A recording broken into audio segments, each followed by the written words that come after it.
La commune de la semaine. La commune de la semaine. La commune de la semaine fait étape à Sturzelbronn. Pour parler de ce joli village et de son magnifique cadre naturel, je suis en compagnie du conservateur de la réserve naturelle des Rochers et Tourbières du Pays de Bitche, Loïc Duchamp. Bonjour Loïc. Bonjour. Loïc, en compagnie de votre collègue Christophe, vous avez en charge un bel espace naturel, je viens de le dire. Mais qu'est-ce qui différencie Sturzelbronn des 5 autres communes du Pays de Bitche qui font également partie du périmètre de la réserve naturelle? Position frontalière avec l'Allemagne. Et donc on est là en plein cœur de la réserve de biosphère transfrontalière, Vosges du Nord-Pfälzerwald. C'est aussi la deuxième commune avec le plus de sites réserve naturelle après la commune de Philippsbourg, avec 8 sites. Et une particularité, c'est que la moitié de ces sites se trouve en forêt privée, dans l'ex-forêt de Dietrich, qui est depuis maintenant quand même de nombreuses années la propriété de la famille de Pimaudan.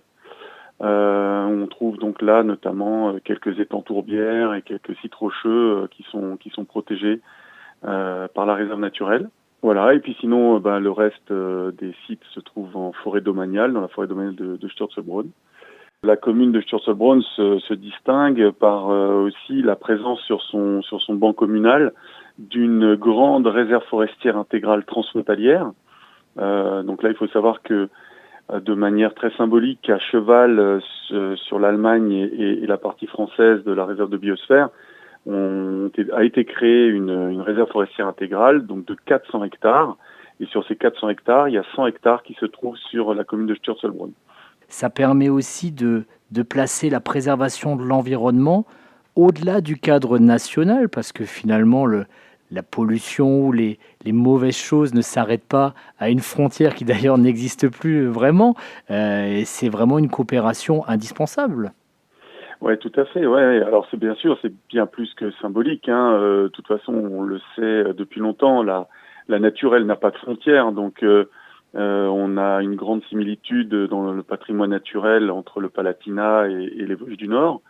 Et le fait de gérer en transfrontalier, c'est un bel exercice aussi parce que malgré le fait que la nature soit la même, il y a des cultures quand même différentes et ça permet d'apprendre, de mieux comprendre comment travaillent les voisins sur les mêmes thématiques et puis de monter des projets ensemble.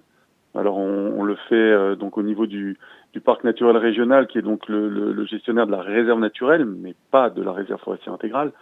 On travaille avec les Allemands aussi au sein d'un groupe de travail biodiversité, on appelle ça. Et donc une partie des réunions a lieu en général à Sturzelbronn pour discuter justement de projets autour de la préservation de la biodiversité. Sturzelbronn est un pôle justement pour ces réunions, mais il y a aussi un projet pour en faire un pôle un peu d'accueil au public. Exactement, donc là ça fait quelques années que la réserve a été accueillie, enfin les bureaux de la réserve ont été accueillis par la commune dans l'ancienne école qui malheureusement a dû fermer il y a déjà quelques années. Et pour ne pas avoir des locaux sans affectation, la commune nous avait proposé à l'époque, avait proposé au parc naturel régional si on souhaitait s'installer là pour éventuellement bénéficier justement d'une ancienne salle de classe pour faire des réunions. Et puis du coup, on a aussi récupéré un bureau. Alors, c'était l'ancienne mairie, en fait. On a récupéré l'ancien bureau du maire. Et depuis, on a réfléchi à un projet un peu plus important, un peu plus ambitieux.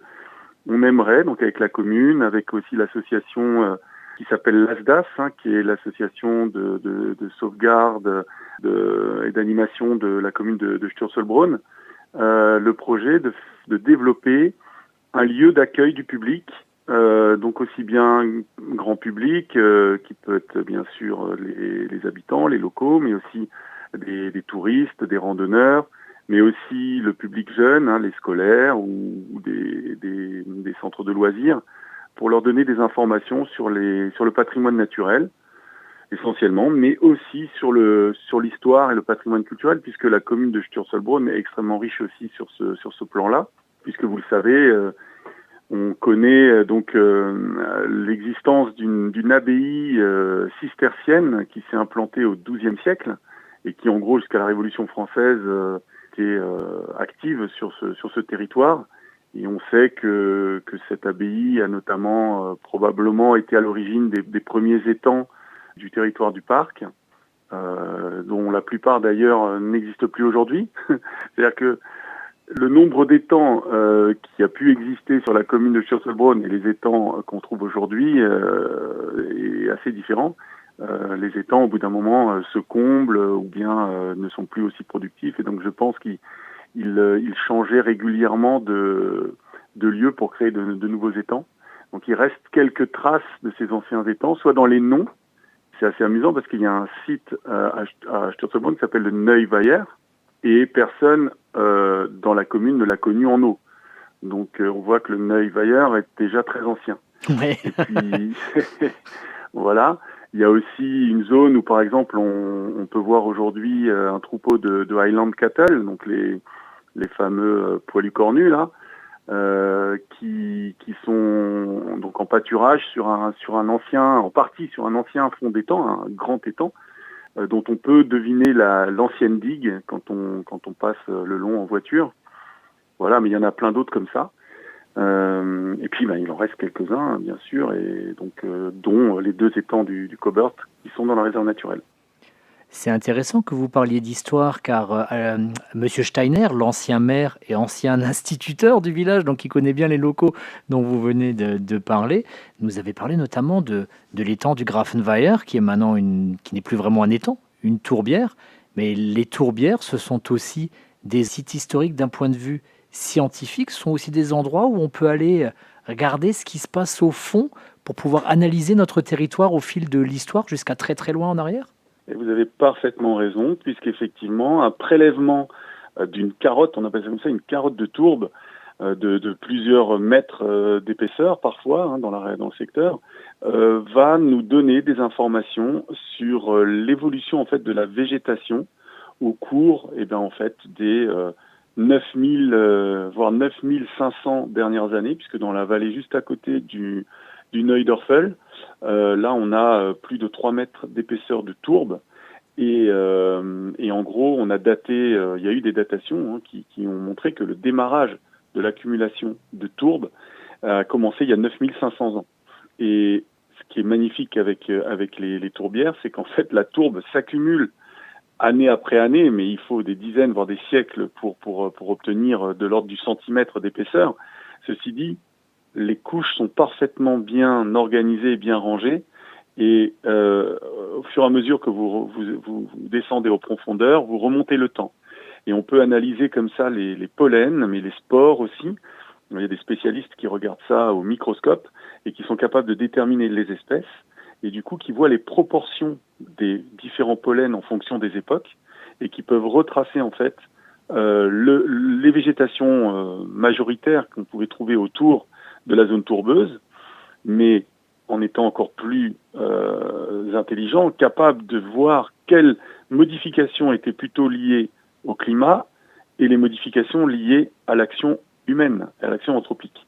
Et c'est comme ça qu'on est capable de dire à partir de quel moment l'homme a commencé à intervenir sur les milieux dans la périphérie de ces tourbières, à travers aussi notamment les charbons de bois, puisque les charbons de bois sont parfaitement conservés aussi dans la tourbe, et restent à leur place, c'est-à-dire que si on n'a pas retourné le sol, il reste rangé dans l'ordre chronologique.